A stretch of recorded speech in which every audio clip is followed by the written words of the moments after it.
Hey everyone, welcome to Princess of Gay. I'm your host Connie, and today we are here with episode 3 of Rise of the TMNT. And I am still unsure about how I feel about this series. Mind you, we've only watched 2 episodes so far. But it's like, there's things I like about it and things I don't. As I've stated before, I like the animation. The animation is crisp, it's really good, and the art style really fits it too. I like the voice acting. I think all the voice actors are doing a great job. I like the fact that these turtles seem like teenagers and act like teenagers, which is really fitting considering this is also showing, like, basically their start. It's the rise of the TMNT. It's showing, like, the beginning times of them being heroes and everything. So it makes sense that they would be immature and not quite the best at what they do yet. That's all good. But then on the negative, I don't like a lot of the humor in this. I feel like there's a lot of humor that's either juvenile or just plain unfunny. There's stuff that's just really cringy, honestly.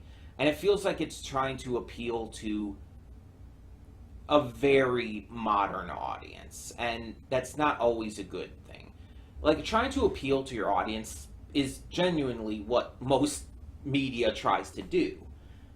But if your humor is entirely devoted to appealing to only a very specific group of people, it usually tends to alienate everyone else. And it's like it's trying to appeal to, like, Gen Z, like, to the youngest people, like, basically teenagers and younger right now. In 2023, teenagers and younger. And this came out like a few years back or something, but still. Okay, so let's say 2017 or whenever this came out, 2018 maybe.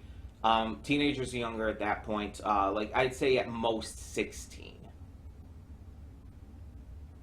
And it's like, the problem with that is, like, some of the humor just really feels off and cringy because of that. Maybe it's just me being an older person at this point. I'm 31, I'm a millennial. Maybe it's just because of that. But a lot of the humor is just not my kind of thing. On top of that, it is so quick. It is just so fast-paced. And with the first episode, that was a huge detriment because of it being put into a double length. Because it was double length for the first episode, it was so fast paced. It was just like a million miles a minute, and it just needed to slow down so bad because it was not a good first impression. It was so hard to keep track of, and so just, it tried to do too much in one go. I don't think the first episode should have been double length for this series. Not for the kind of humor and style that this series has. The second episode was better, but the second segment kind of left a bad taste in my mouth. People have told me in the comments that there are a lot of viewers who have headcanoned Donnie as being autistic, and that this is an example of that possibility through showing that he's like trying to do something he genuinely thinks is good and valuable, but doesn't know how to do it, and he's accidentally doing something bad instead. And it's like, that's not exactly what autism is. Like, yes, autistic people can do that, but if that's the kind of thing that you're, like, basing that on, it's like, just please don't. Speaking as an autistic person, it's like that just bothers me quite a bit. It does. I'm not going to sugarcoat that it bothers me. Because it's like, have I made mistakes and said bad things or even done bad things with good intentions? Yeah, but there's so much more to being autistic than that. And it's like I haven't really seen much of anything else that could imply that for him. Like, I really don't. I really wouldn't say I have. I'm trying to think of something, but I don't see it. Like, I've seen many characters in different media as being, like, possibly autistic.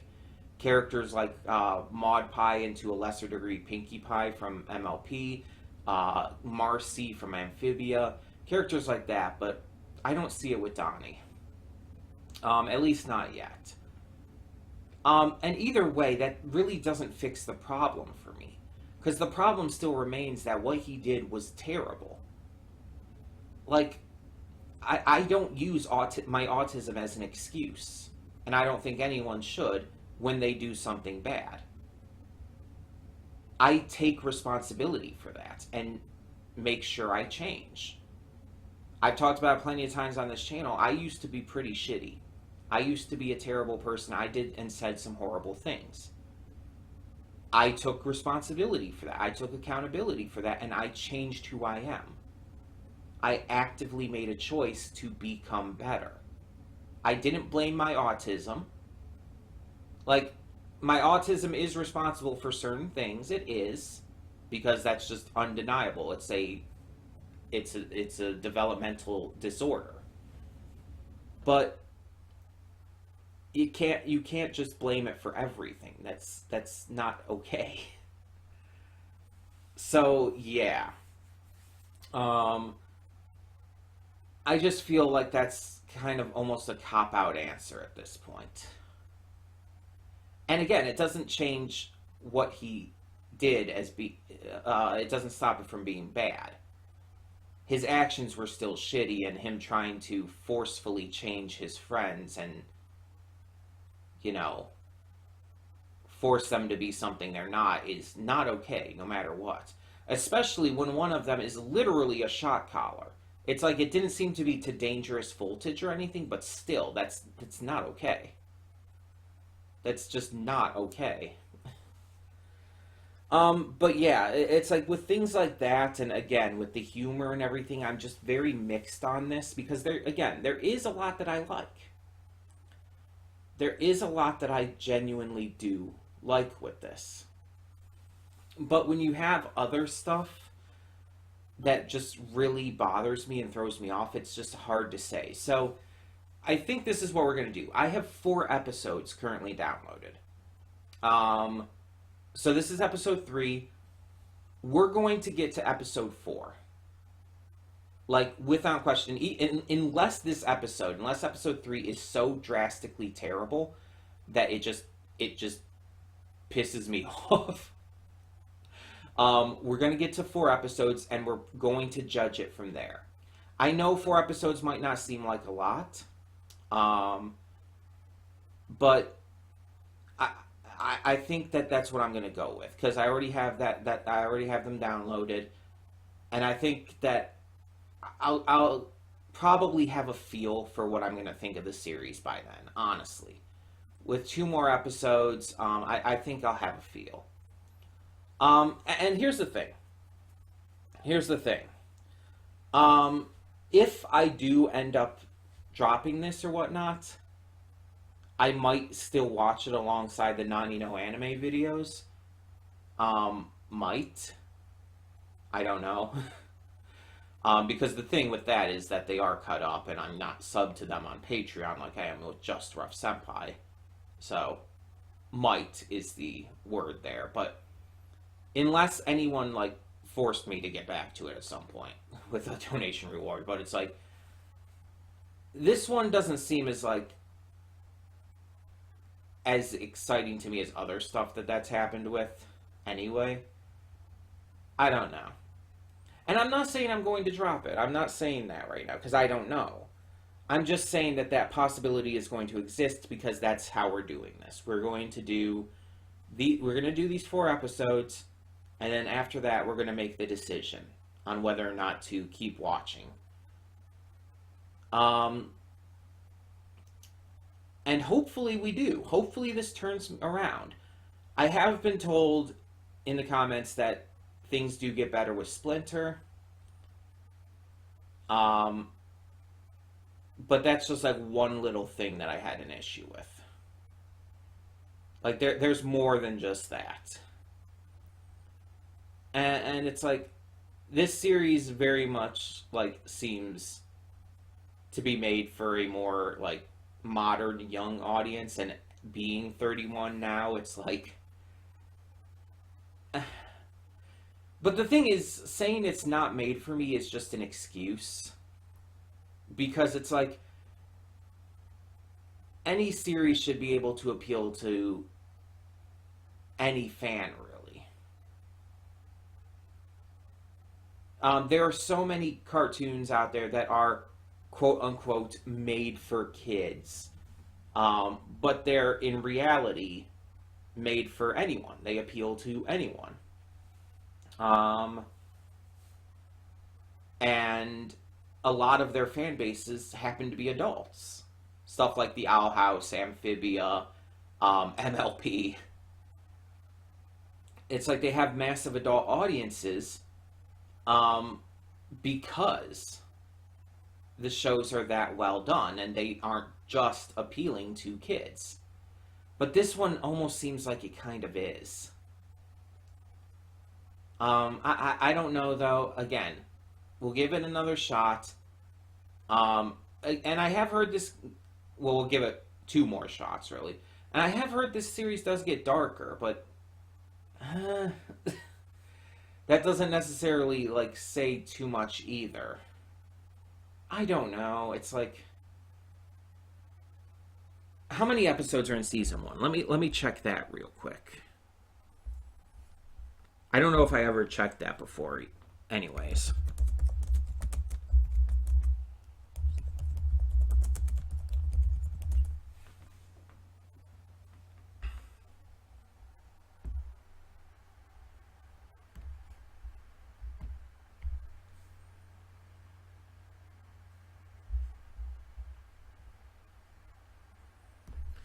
Okay, season 1 has 26 full episodes, which equals out to 52 segments.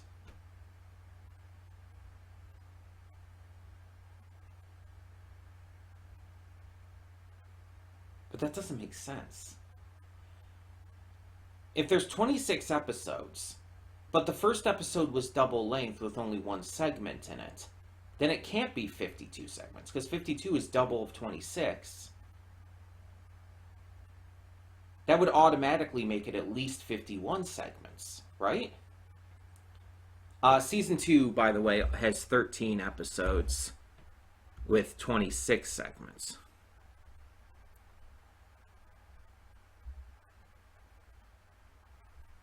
And these did start airing in 2018.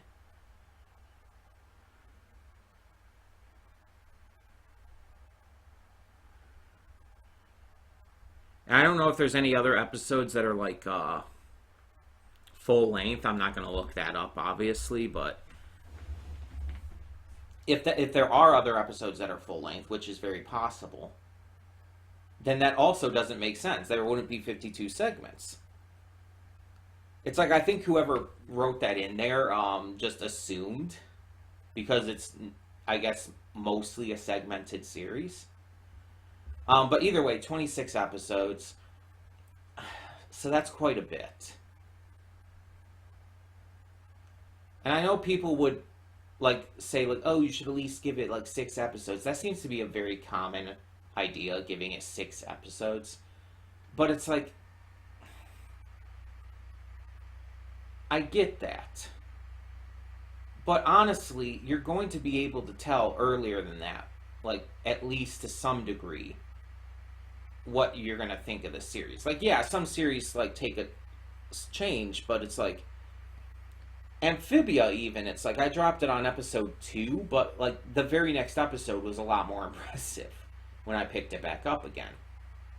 And it started to show its pun intended true colors um like shortly after that as well. Like you started to get a better feeling for it. Episode 1 and 2 didn't really give you a good feeling, but everything after that pretty much did. Even if you didn't know exactly what was going to happen or how deep and impactful it was going to get. And I'm sorry for these long pre-thoughts. It's just I want to get a lot of this out, you know. Um, it's just I just I'm not sure where this is. Even if it gets serious and everything, it's like the humor, at least so far, is not for me. And I'm hoping by episode 4 it gets better. I really am. But we'll see.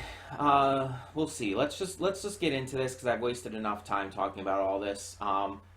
So for now, when the screen fades to black, pause this redirect and go to the description below. Follow the link to the reaction, and after you watch it, come back here to the redirect and resume play.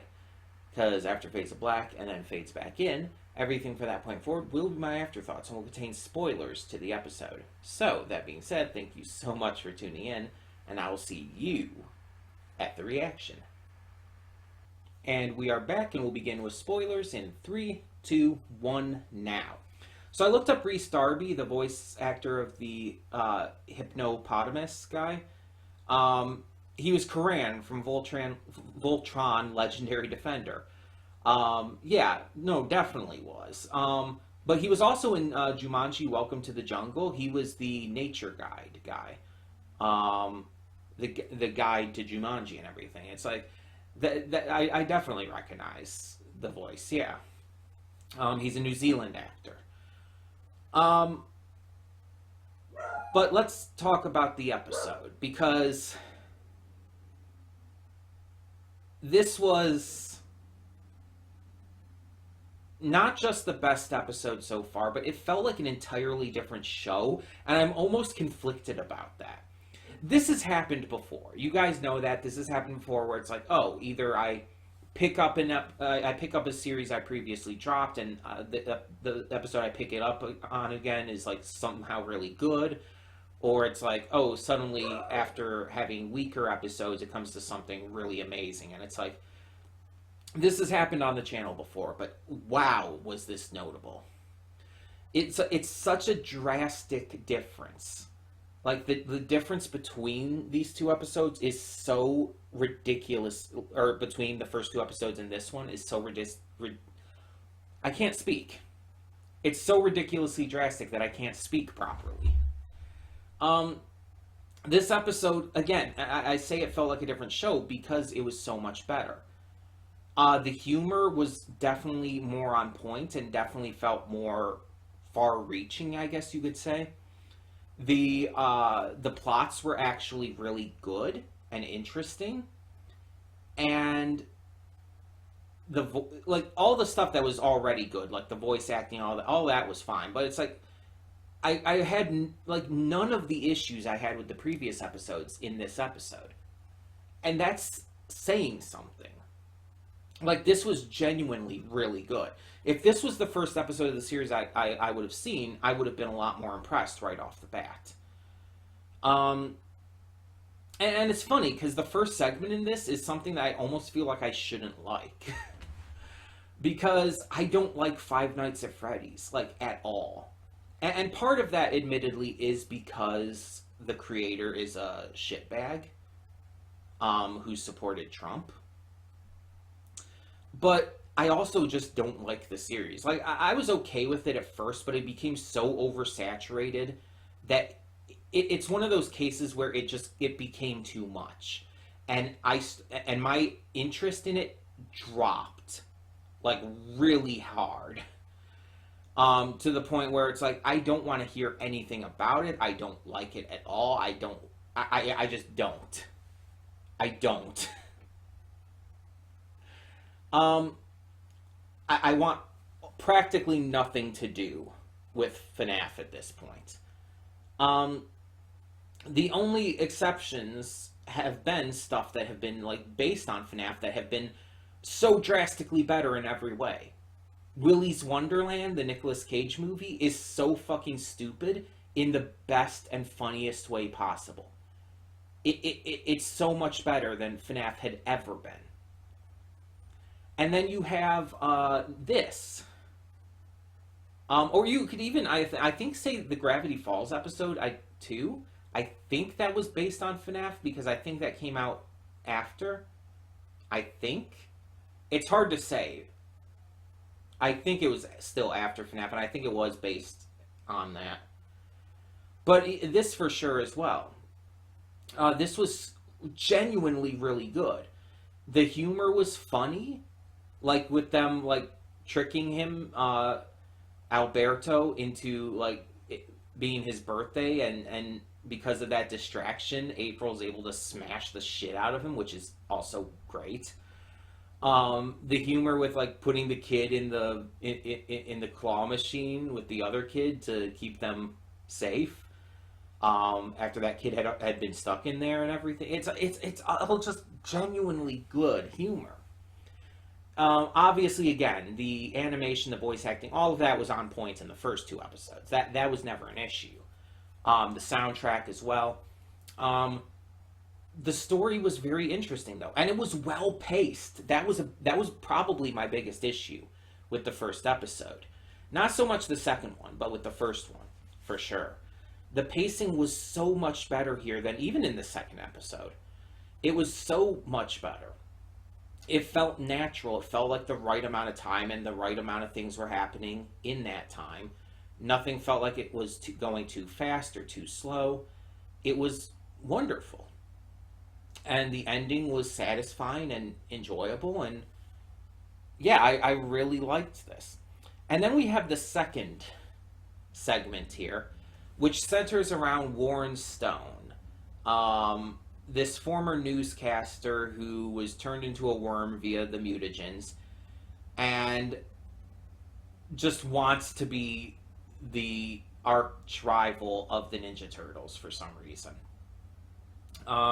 He's voiced by the same actor as Varric from Legend of Korra, and that's fucking hilarious. Um, he's wonderful. He's genuinely great. And yeah, it's really funny. Like, just pretty much everything surrounding this Warren Stone guy is hilarious. Even the aspect of his regeneration and all. But then it's like he has the buff form brought on by that mystical jewel that he gets from the mutated goat guy. And it's like, why does he have tits like that? Like, like the technical term is pecs, but it's like with the size of those things, no, those are just titties. Those are just titties, my dude. And then when he shrunk, he still had them, but they were little, but the nipples were like notably sized for it. And it's like, oh my gosh, that's so weird. And it's like, why? Just why? And it was like there was a lot of random bullshit that happened. It's like the hypnotist hippopotamus actually ended up being a thing, and it's like, the fuck? It's just like one thing after another, and it somehow worked excellently. It was so funny, it was so random, so beautifully handled. I genuinely really fucking enjoyed it. Um, but yeah, it's weird to say because it's like, again, the first episode I didn't like as much. I had issues with, especially because of the pacing, and the second episode had that really negative, in my opinion, message, or not really message, but character trait aspect, whatever the fuck you want to call it. You know what I mean. Had that really negative part with Donnie where it's like, it just bothered the shit out of me. This one was so, again, drastically better that it felt like a completely different series. It didn't feel like it fit with the first two episodes at all. Like, the tone, the humor, everything was so different. It was so much better. It's just like, I don't know, like, if that's maybe due to the production numbers, if that's kind of all out of whack with the series, but it's wild that this was that much better. Because even with other shows that where it's like, oh, I dropped this but then picked it up again later because someone had me do it as a donation reward, and then it's like, oh, the episode I come back to is suddenly really good. It's like, it's not been that drastic. Like with Amphibia, it wasn't that drastic. But here, it's like, oh my god. This was legitimately great. And as you know, I was thinking at the beginning, it's like, okay, we're going to get to episode 4, and then we'll determine if I want to continue or not. It's like that. I was thinking of dropping this. But then we get an episode like this, and it's like, but that also worries me that this is not going to be the norm. That this is going to be, that this is like a, how would I put it? An exception, not the rule. And I'm really worried about that. Because I want episodes like this to be the norm, but I'm worried that they're not going to be. And I don't want to sit through a slog of bad or even just mediocre episodes just to get to the good ones, you know? So I'm hoping that it remains good. Or at least mostly good. Because if there's some bad episodes here and there, that's fine. But yeah. I just at least want most of it to be kind of on this level. But let me know what you think down in the comments below. And for now, I'm Connie and I'm signing off. See y'all next time.